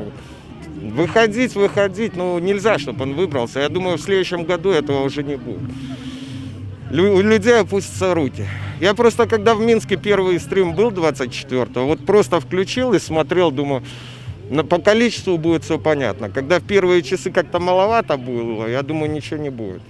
А сейчас я как-то хоть надежда какая-то появилась. Минулый раз у Бобруйску было больше людей? Больше намного было. Под дождем мы стояли и достоялись до конца, пока не расписались. Просто так уже нельзя, этот весь беспредел. В Европе много нахожусь, но приезжаешь сюда, чисто вот неделя и трепание нервов. Работа работой, но просто так нельзя. Вот где-то его спрашивают, вот человек щемится за 26 лет, назовите, что он хорошего сделал за 26 лет. У меня вот кроме резиденции, Майбаха, так хорошего больше ничего я не могу вспомнить. Предприятия развалины, все развалено. Дякую велике. А вы скажите, у Бобруйску живете? Як живется? Нормально живется пока. Потому что я сам на себя работаю. Вот и все. А так, я такого же мнения придерживаюсь. Да за табуретку буду голосовать, только не за него. Вот и все. Але предпринимальники, кольки я размовляю, скардятся на то, что у них есть тяжкости с бизнесом. Есть. Ну, я вообще в Ростове, в России работал до этого. Поэтому мне что трудно про это говорить, про наши предприятия, как они лежат. Ну, просто, что я смотрю, и Белсат смотрю каждый день, и мне все как бы я все разделяю ваше мнение. Какие у вас тяжкости в бизнесе? В бизнесе? Я сейчас просто не работаю. Вот и тяжкости. Мне не могу, как бы сказал, уехать нету возможности. Пока границы закрыты, так бы уехал бы и работал бы там. В такой стране живем, что вся надежда на уехать. Открылись бы границы, но нам все равно не все равно, и оттуда смотреть не все равно, кто за нашу страну по телевизору выступает. С французами разговариваешь, я приезжаю, говорю, там тунеядцам платить надо. Он мне говорит, вам платят? Я говорю, нет, мы должны. Он мне опять, вам платят? Я говорю, нет, мы должны. Он за голову хватается, говорит, как такое может быть? Говорю, у нас может, да, у нас может. Штрафы. Додуматься до того, что сказать такое, как так, люди болеют коронавирусом, типа косят под больных, у нас штрафы есть. Это кто? Кто такой? Да уже всем надоел. Не бывает, экономика развалена полностью. Далее, коммунальные выше крыши, пенсии, я пенсионер, пенсии хватает на неделю. Господи, да. Далі як жити? Так, а за кого подпись покидаете? За усіх. Тут кроме одного. Щоб дали народу вибір.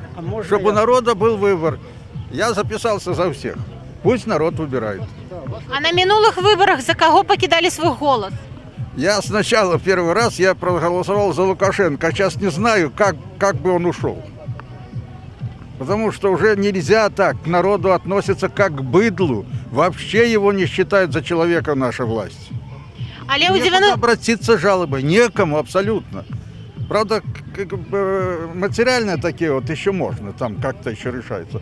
А вот свобода выбора вообще нет никакого. Вот буквально за ковнер тебя и волокут. Иди сюда, и все. А если я туда не хочу, а вот сюда хочу. Нету выбора у нас, вот что плохо. Але ў 94 годзе за Лукашенко галасавалі, абы не галасаваць за Кебіча. І вот што атрымалася 26 год, ён ва ўладзе. Ці не атрымаецца і зараз нешта такое? Лукашенко голосовали, потому что не хотели коммунистов. Вот как протест. И он чисто случайно попал. Ну и все, а сейчас вот выбора нет никакого. Он говорил, что я не буду держаться синими руками за власть. Да он уже почернели руки, он все равно держится. Не только за власть держится. Человек, который помешанный на власти. Дякую велике. Добрый день. Вы хотели нам нечто сказать про эфир телеканалу Белсат? Я хочу сказать, я хочу показать себя, чтобы не думали, что я боюсь, скрываюсь за маской. Пускай меня, значит, увидят, кто я такой. Я представлюсь, моя фамилия Каган, имя отчество Михаил Львович. Я хотел поведать громадянам Республики Беларусь факты, которые свідчать об тым, что фальсификуюць, как бы доказ того, что фальсификуюць выборы. Я працаваў 30 гадоў у абразаванні, у машынабудаўнічым каледжы. 30 гадоў. За 30 гадоў не трэба было, каб вучні выконвалі абавязковую кваліфікацыйную работу. Протоколы подписывались. Ни один вучень. Я это доказал в суде, между прочим. Доказал в суде, что я награжден, кстати, знаком «Отличник профтехобразования БССР». Я добросовестно учащийся токарному и фрезерному делу. Но я не шлифовщик. А меня директор колледжа обязал учить учащихся работе на шлифовальных станках. При этом шлифовальных станков в колледже нет. Так вот, ученикам все эти 30 лет, да, я не хочу сказать, что всех плохо учили. Но по ряду групп выпускали вообще не обученных. Например, группа номер... Але мы вы почали казать про фальсификацию. Так вот, я кажу, как фальсифицируют дипломы. Те же самые наставники фальсифицируют выборы. Для них это звычно. Это же примерно одно и то же. Выдать диплом, который ученик вообще понятия не имеет о специальности, которая там написана, либо поставить, даже наставница поставить подпись за то, что якобы выборы отбылись. Так вот, я хочу сказать еще один момент, тоже очень важный. Значит, я уже 10 лет сужу с властью.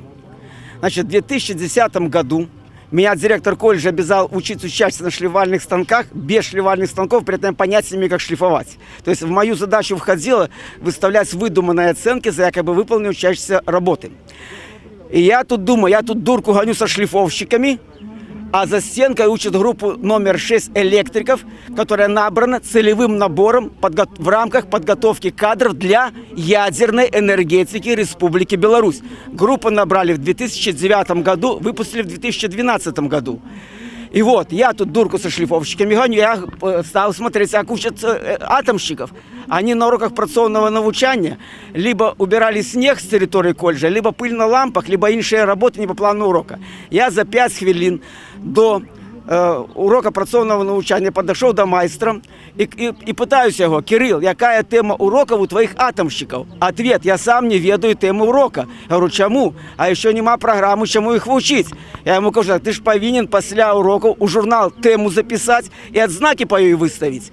И он каже, я еще с сентября, я еще вообще журнал не заполнял, а это был уже конец первого курса. Ну, Карацей, ви як чоловік з системи едукації, ось для наших глядачів, які, можливо, тільки що уключилися і не чули ваших слов, ось подогульните, коли ласка, що у нас з системою едукації? Фальсификация. Значит, головное в системе эдукации – это идеология. Это провести политинформацию еженедельно, художественная самодеятельность.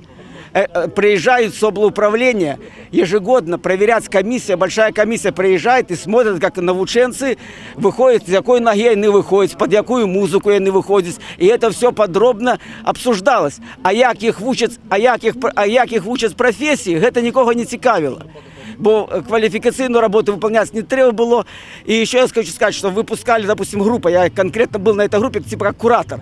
Я их набирал и выпускал группы, но не учил профессии. Это группа слесарей-ремонтников и сварщиков. Значит, им за 3 года учебы ни разу не показали, что внутри станков, которые они должны ремонтировать. Им 4-й разряд присвоили. Они ни разу не одевали сварочную робу. Им присвоили 3-й разряд сварщиков. Это группа номер 30, выпуск 2008 года. Я эту информацию написал в интернете во все органы власти. На меня директор подал заявление в милицию за клевету. Милиционер отказывает возбуждать уголовное дело. Тогда директор подает на меня в суд о защите деловой репутации колледжа. В суд приходят навченцы, выпускники, и рассказали, что дипломные работы, то есть письменные, квалификационные, они сами не выполняли. Покупали у работников колледжа, сказали, у кого покупали, сколько платили. Квалификационную работу не делали. И я выиграл суд, но суд не вынес частное определение в адрес виновных высокопоставленных должностных лиц. И директор мне сказал, что дело будет пылиться в архиве суда, и никто не пожелает его видеть. Так оно и случилось. Я вас зрозуміла. Дякую вам велике. Такий ось емоційний оповід про те, що відбувається у системі едукації. Так, звісно, ми у прямому ефірі телеканалу Белсат. Вот ситуация. Сзади нас стоят сборщики подписей. По положению сборщики подписи должны быть в масках и перчатках. Вот посмотрите, женщина собирает подписи, я ей сделал замечание, я пригласил из группы вот этой «Страна для жизни», да? У них нет масок. Так это же прямое, для Ермошины, это же, Це група, яка збирає за Ципкалу, ці за Тихановську. За Тихановскую. Вот спросите у сборщицы, почему она без маски. Але ж у нас нема коронавірусу в Україні, ці ви це не ведали? Ну, мы все с вами одинаково это ведаем, понимаете? Но вот почему она нарушает существующее положение по сбору подписей? Мы слушаем новости и сказали, что я без маски, потому что я послушал президента, сказали, что коронавируса в стране нету. Ну, ребята, это юмор, это шутки, не надо это Нет, все переводить в это реальность. не юмор, не шутки. Это юмор. Я слушаю это новости, юмор. я этому слушаю Давайте и будем понимаю. жить реальной жизнью, не виртуальной, как они живут, а реальной. Але ж бабруйські медики були в Україні, ось вони так прославилися тим, що... В таком же тяжелом положении, как и все остальные. Нагадаю, бабруйські медики звернулися до керівника країни і попросили виплачувати все ж таки обіцяні гроші за працю з коронавірусними. А ви лишите, що коронавіруса в Україні?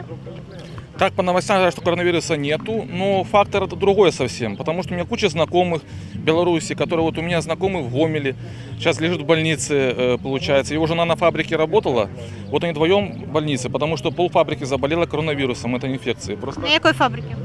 Фабрику не скажу, потому что я не знаю, какая фабрика, просто я понимаю, что если никого-то... тебя не коснулось, я понимаю так, значит, ты это может, не воспринимаешь так сильно.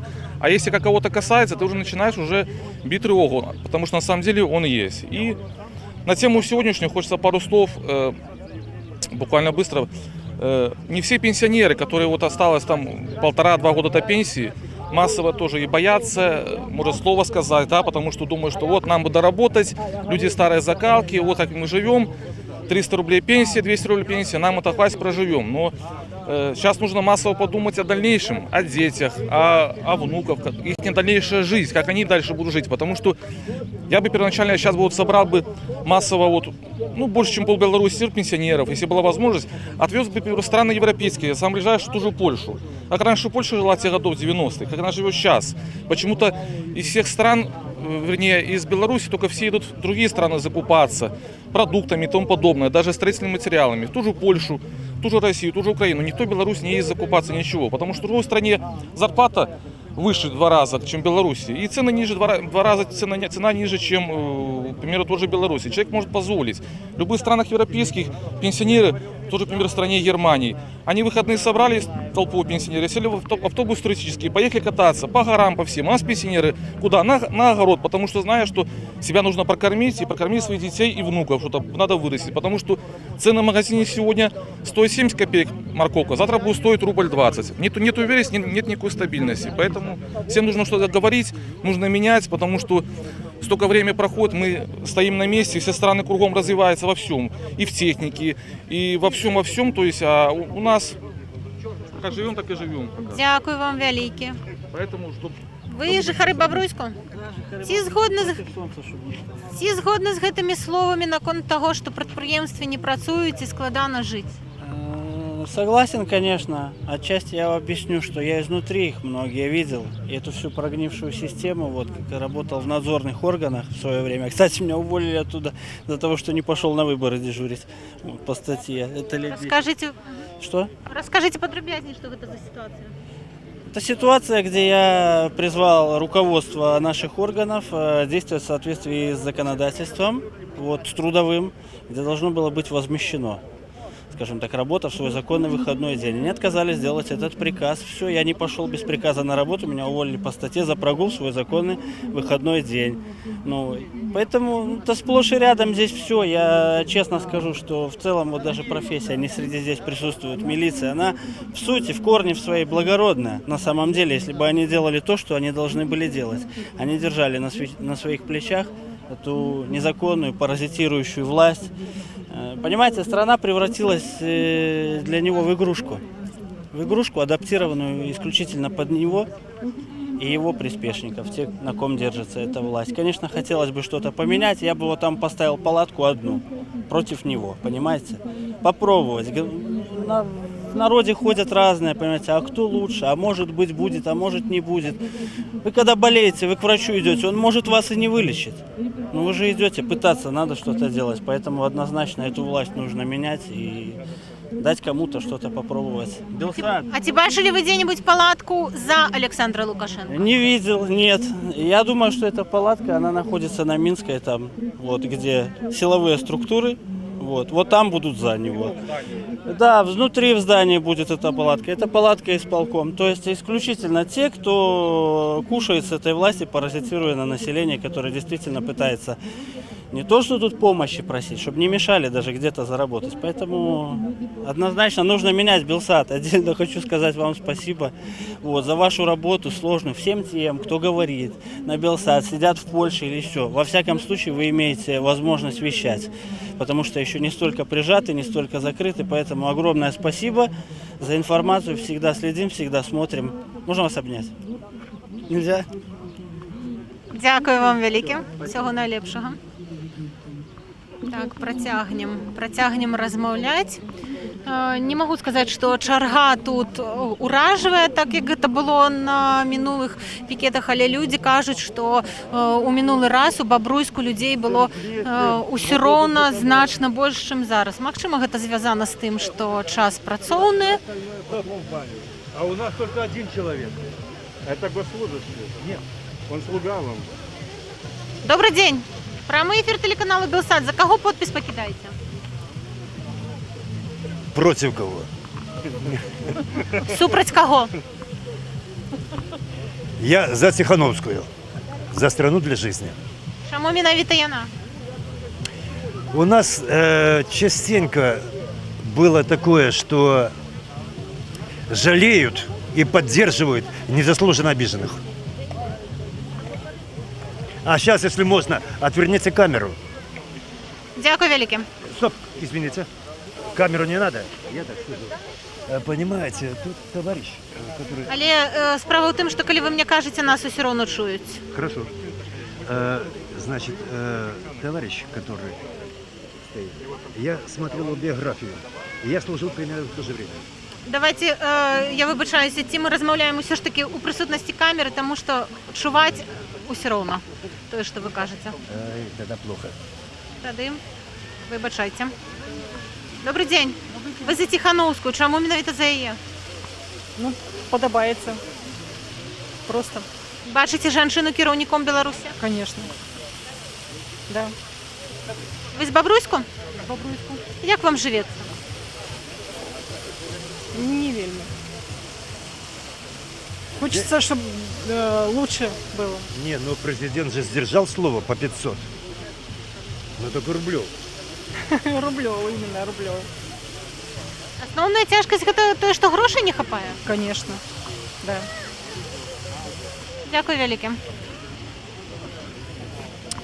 А можно сказать? Так, конечно, вітаю вас. Прямий ефір телеканалу Белсат. Ой, очень хочется сказать, шли мы с самой скрипочки, это конец почти города сюда пешком, боимся ехать на троллейбусах, чтобы только поставить свой голос и попросить: Александр Григорьевич, пожалуйста, уйдите вы с поста, дайте жить. Представляете, ну невозможно жить, вы 26 лет у власти, и ничего хорошего не сделали. Что вы можете сделать еще? И еще я хочу сказать, вы знаете, Александр Григорьевич, мы не майданутые, мы простые пенсионеры, мы просто хотим хорошо жить, хотя бы так, как по телевизору. Вот и все. Ви кажете, що ви прийшли сюди пешкою, а ось кіраўнік країни сказав, що тих, хто приходить на гэтыя пікети, покидать свої підписи за Тихановську, їх сюди привозять на джипах, менавіта група Тихановська. Не, мы шли, потому что, я вам говорю, мы боимся ехать в троллейбусе, маршрутке, мы ходим пешком постоянно, и сейчас мы как только узнали, конечно, информации очень мало, чтобы где-то проголосовать за кого-то. Соседи спрашивают. Да, и соседи спрашивают. Я в интернете лазила, но ничего не нашла. Поэтому мы спросили возле базара, там нам сказали, что сегодня будет здесь. Да, на это возле Короны. И мы пошли. Дякую вялікі.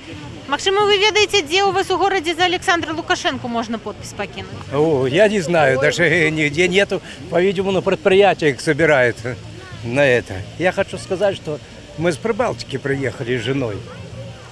И там намного лучше живут. У меня пенсия, я с 12 лет работаю в колхозе. И на предприятии пенсия у меня чуть-чуть больше 100 евро. В Прибалтике 500 евро. И он говорит, что там хуже живут, чем белорусы. Ну, и продукты такие самые. Ну ладно, там платят больше за отопление, за воду. Ну, $250, 250 евро платят. Ну, я получаю меньше, чем 200 евро. Ну вот. Вы лічыце, пасля 9 жніўня будут змены ў Беларуси? Нет, не будут, он останется президентом. Он сегодня, вы не слышали, по телевизору рассказал, что он останется и новое правительство назначит. До такого назначил правительство, что когда его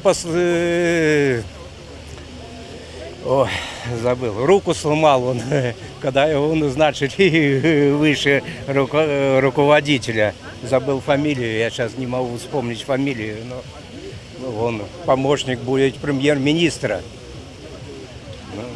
Изменений, я думаю, что не будет. Если люди только не встанут и не выйдут на площадь. То колькі тут людей, ці лічыце, што гэта шмат? Да, шмат людей, очереди. И мы с женой пришли 8 километров, шли, чтобы отдать голос. Ну.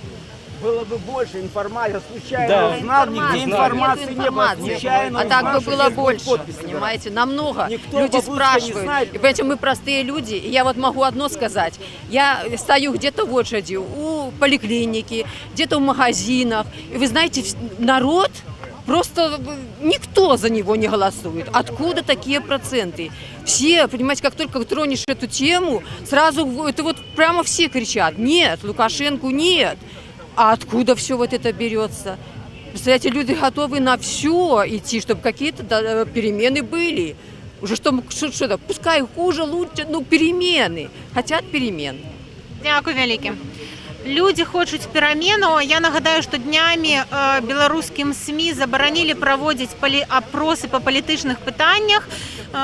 Цяпер не могуць СМІ рабіць апытанкі наконт таго, за якога кандыдата галасуюць беларусы, але пакуль гэтыя апросы былі яшчэ не забароненыя, рэйтынг Александры Лукашэнкі складаў не больш за 3%. 3%, выбачаюся. Добрый день, мы ў прамым эфіры тэлеканалу Белсат. Скажите, калі ласка, вы прыйшлі сягоння сюды чаму? Чтобы отдать свой голос за более достойного претендента. Больше достойного, чем кто? Ну, чем имеющаяся власть. Яких зменаў вы б хотели? Ну, наша страна, наверное, уже давно просится, чтобы были какие-то перемены, как в экономике, так и в жизни людей простых. Дякую велике. Да, добрый день. Я благодарю то, что Белсат вообще приехал в Бобруйск, добрался до нашего города. Спасибо вам и Радио Свобода за то, что освещаете это событие. Наверное, скажу то, что, наверное, многие об этом думают, то, что на протяжении 20 лет в стране происходит моральный геноцид народа. Потому что с теми зарплатами, особенно в регионах, Минск, не знаю, но и в Минске тоже не особо, не выше 500 рублей это точно зарплаты. Я сам окончил университет, работал по распределению 2 года в школе. Но я сразу понимал, что в школе оставаться я не буду, потому что та система образования, и не только система здравоохранения, и вообще экономика, лежит в руинах. Мы как Камбала, знаете, на дне вот лежит и неподвижно совершенно. По поводу тех заявлений, которые сегодня, вы видите, что уже готовы применять оружие против простого народа, просто готовы уже расстреливать, то есть в случае каких-то митингов, в случае каких-то провокаций готовы уже расстреливать народ. Вот вы думаете, почему вот эти вот люди все, почему они все стоят здесь? Что они стоят, за колбасой, за хлебом или что? Они хотят реальных перемен. Поэтому вот сюда на камеру обращаюсь. Александр Григорьевич, хотя, может быть, я обращаюсь в пустоту, не знаю. Если у вас осталась хоть капелька совести, вот от молодого поколения, от себя, от тех, кому там 25-35 лет, которые сегодня до сих пор некоторые строчат комментарии, я вышел. Я тоже пишу комментарии в интернете, мне не стыдно за это.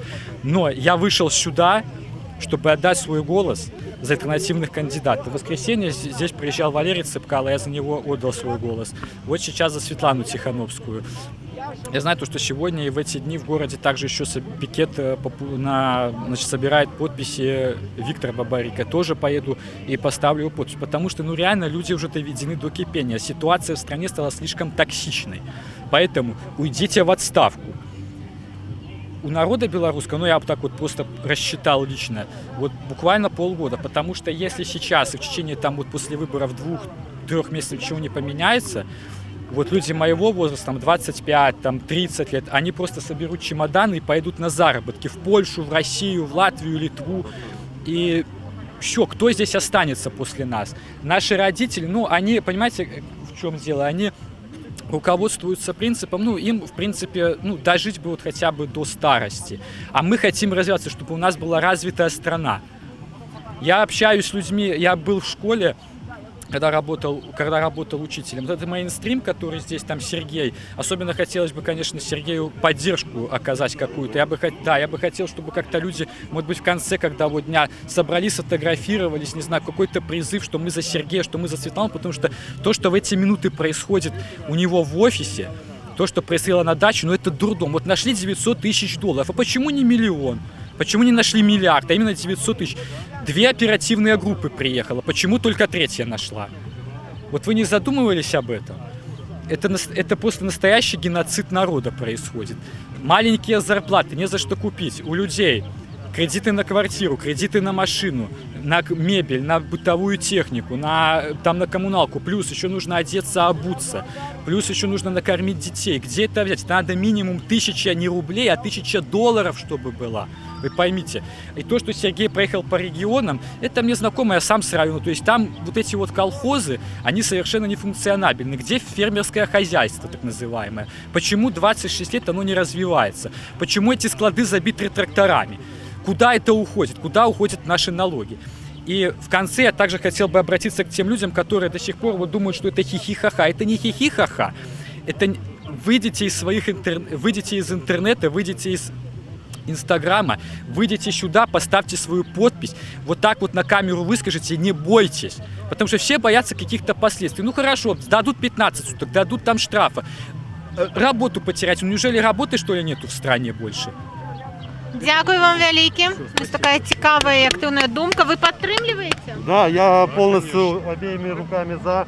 Молодой человек все правильно сказал. Думаю, что хватит сидеть на диванах. Мы видим в данный момент, что происходит в стране. Наших всех активистов просто задержали ни за что. Фальсификация полностью. Ну, я думаю, что многие смотрели в Гродно, что происходило с Сергеем Тихановским. Так что давайте, ребята, стоп таракан, поднимайтесь с дивана. Приходите, покажите свой голос. Либо дальше будем страдать, ну или тогда умрем здесь все. Еще 5 лет этого нечеловеческого отношения. И от нашей Беларуси может останется какой-нибудь миллион. И то, какого там населения, неизвестно. Дякую. Спасибо большое. А я нагадаю, що 29 травня Сергія Тихановського, керівника ініціативної групи Світлани Тихановської, затримали, а сьогодні у його пройшли піратруси, у виніку яких було знайдено $900 000. Сергій знаходиться зараз у ІЧУ Мінська, на його заведена уголовна справа. Добрый день. Вы уже вырашили, за кого подпись покинете? Нет, еще пока жду. Думаю еще. Не ведаете, за кого, так? Пока да.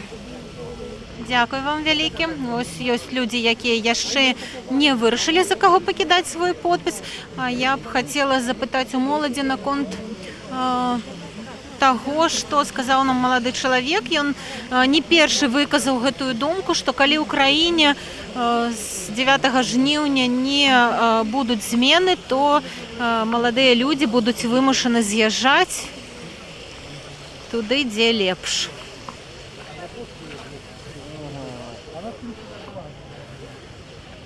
Добрый день. Адмовіліся. Так, добрый день. Прямой эфир телеканалу Белсат. Я не знаю, что сказать. Ну, расскажите нам, чему вы сегодня сюда пришли. Пришли отдать свой голос. За кого? Ну, за Тихановскую и Цепкало. Чему менавіта такі выбор? Жизнь должна двигаться, а не стоять на месте или не идти назад. Можете сказать 3 законы, які б ви змянили у першую чергу? Ну, без лжи. Дякую вам. Один закон, он во все века самый правильный. Дякую вам велике. Ви підтримуєте? Не хочете сказати? Ага. Так, добре, підтримую, але не хочу розповідати. Вось у молодого чоловіка. Добрий день, прямий ефір телеканалу Белсат. Скажіть, коли ласка, ви потребуєте ніяких змін, так? Потребуємо. А яких? Увогуле усіх, во всіх. Абсолютно. Коли гэтых зменаў не адбудзецца, то як вы будете наладжваць сваё жыццё далей? Ну, оно налажено, но хотелось бы, чтобы еще отбылись некие змены. Вот. Ви жыхар Бабруйску? Да. Як вам тут живеться? Живется добро, но хотелось бы, чтобы еще было лепше, а не горше. Вот. Але конкретно, вось калі конкретно 3 законы ці хаця б 1, які вы маглі змяніць, што гэта быў бы за ён? Я б змяніў, чтобы старшыні гарвыканкамаў не назначаліся, а таксама пасялковыя старшыні, а выбіраліся з этого губернатары. Пачаў бы з гэтага у першым радзе. Ось. Дякую вам велике. Ось такая думка, каб выбіраў народ.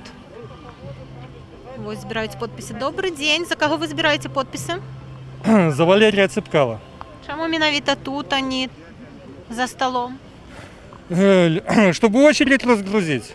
Людей много, все подписываются одинаково. За Тихановскую, за Цепкала. І скільки у вас уже підписів? У нас в группе больше 2000, порядка 2500 по Бобруйску. Це за увесь час, поки ви працюєте тут? Не здесь, а за весь час, так. За весь час по Бобруйску більше за 2000. Я б казав, за 2,5. Дякую вам велике. Більше за 2000 підписів за Валерія Цепкала за весь час праці у Бобруйску. Чарга не вельми хутка, але все ж таки рухається. Збор підписів протягується не тільки за столами, але і зборщики ходять по черзі.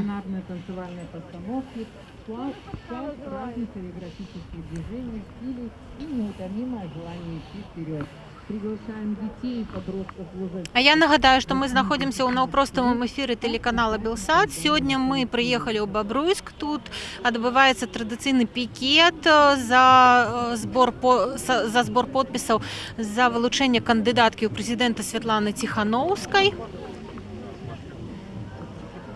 Люди збираються. Добрий день! Магчыма, вы з нами пагадзіліся паразмаўляць прамы эфір телеканалу Белсат.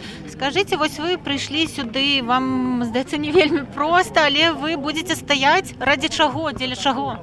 Ну, я хочу отдать свой голос за за кандидатов в президенты. Вот для этого я сюда и пришла. А за яких кандидатов? Ну, сейчас за Сергея Тихановского.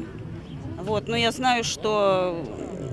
Не знаю, насколько это верно, он не смог зарегистрироваться, потому что был арестован, задержан, вернее. И голос придется отдавать за его жену. Но я думаю, что это, так сказать, вынужденная мера была. Поэтому отдаю свой голос, в общем-то, за Сергея Тихановского. А в минулые выборы за кого вы покидали свой голос, за кого голосовали? А в минулые выборы я вообще не ходила на выборы.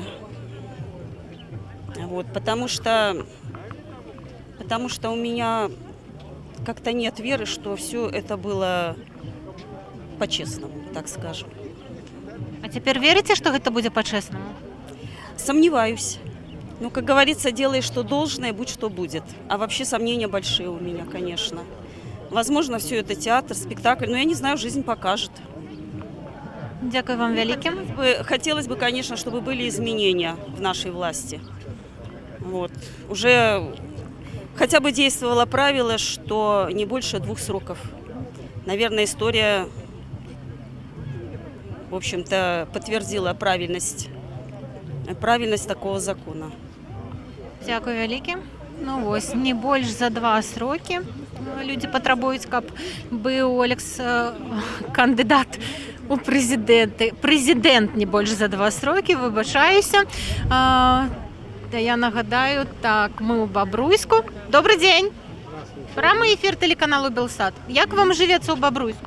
Мне? Вы это самое конкретно какой вопрос спрашиваете?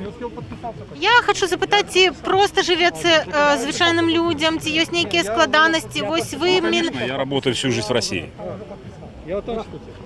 Чому? Всю свою жизнь. Потому что у меня 3 детей, и их надо кормить. А про Лукашенко что-нибудь сказать? Вы мне скажите, за кого вы... Я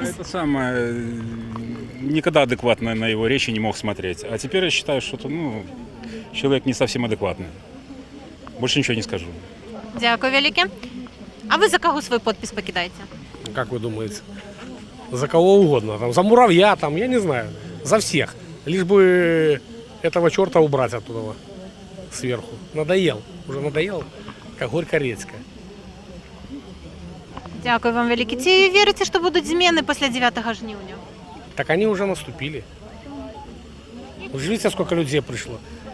А уже никакими осталось только стрелять. Никакими репрессиями уже не остановить. Останется только стрелять. Людей, пусть попробуют, я не знаю. В частности, что-то я очень часто интервью даю. Вы скажите, что не специально, я сюда не подхожу специально, вы подошли, потому что я с человеком стоял. Ні, кажу, ми не підходили спеціально. Дякую вам велике. А ми будемо завершати уже свой навпростовий ефір. Я нагадаю, що ми були у Бобруйську на збори підписів за Світлану Тихановську і за Валера Цепкалу. Сьогодні тут так само проходить збор підписів за Бабарику. І більшість людей, які покидають свої підписи, кажуть, що вони прийшли, каб проголосувати не менавіта за кого-небудь, а супроть одного. З вами була Олена Дубовик. Всього найлепшого.